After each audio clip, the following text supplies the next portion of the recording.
Jericho Brown's poem moves through short, unsettling images of family life, children, money, sleep, food, cleanliness, and names. Its compressed structure asks readers to notice what ordinary details can reveal about poverty, care, fear, and the ways people survive without feeling fully safe. Instead of presenting one complete story in a traditional sequence, the poem places one vivid moment beside another. The result is a portrait of people carrying difficult histories through everyday routines, while the final movement toward forgotten names shows how personal survival can become part of a larger history of memory and erasure.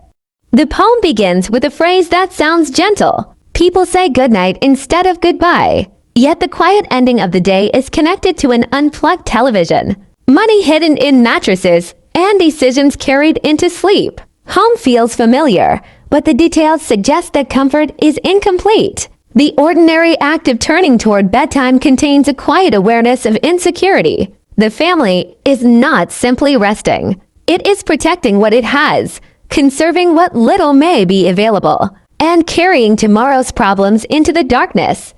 Sleep becomes more than rest. The family carries difficult choices into the night, hoping that morning will make them easier. The poem's short lines create pauses, as if the speaker is moving carefully through memories that cannot be solved by simply turning off the lights. Night becomes a space where worries remain present even when people are silent. By placing sleep beside decisions, the poem shows how private uncertainty can settle into the body and become part of the household's daily rhythm.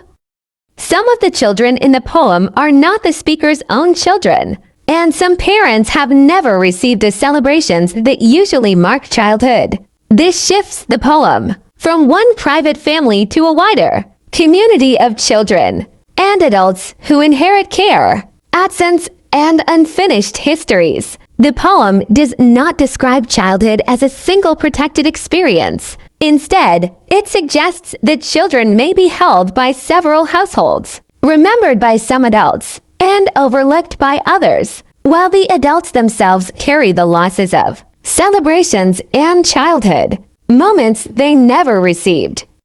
The poem imagines children sweating from the cold, an unsettling reversal that makes the body reveal what the home cannot protect against. The image suggests discomfort, poverty, and fear without explaining them directly. Readers are asked to look beneath a simple scene and notice what has been left unsaid. The strange physical detail becomes a warning that hardship does not always announce itself clearly. Sometimes it appears through a child's body, a room that cannot hold warmth, or a caregiver trying to create safety with limited resources.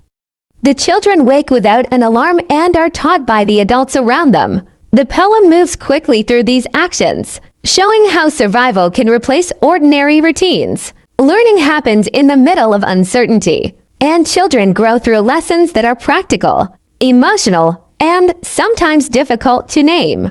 There is care in these moments, but there is also pressure. Adults must teach while managing their own burdens, and children must learn how to move through a world that does not always provide reliable protection or predictable structure.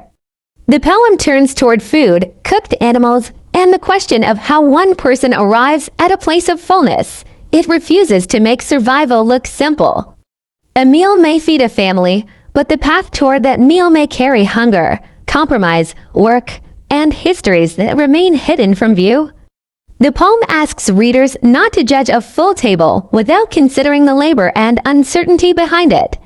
Food becomes both nourishment and evidence of what people have had to do in order to continue living. Someone feeds the family and wipes the children clean, turning care into a visible action. The poem suggests that survival depends on people whose work is rarely named. As time moves forward, families change, children grow, and the acts that protected them may be forgotten. Washing, feeding, teaching, and staying awake may seem like small tasks, but together they form the structure that allows a family to endure. The poem quietly honors this invisible work while also asking, Why its makers disappear from the record. When another century arrives, the poem ends with the idea that people may choose to forget names. The ending expands the poem beyond one home and one generation. It asks what happens when survival is remembered, but the people who made it possible disappear from history. The final image does not offer an easy resolution. Instead, it leaves readers with a responsibility to notice whose labor, fear, tenderness, and endurance have been erased. Remembering a name becomes one way of resisting that disappearance.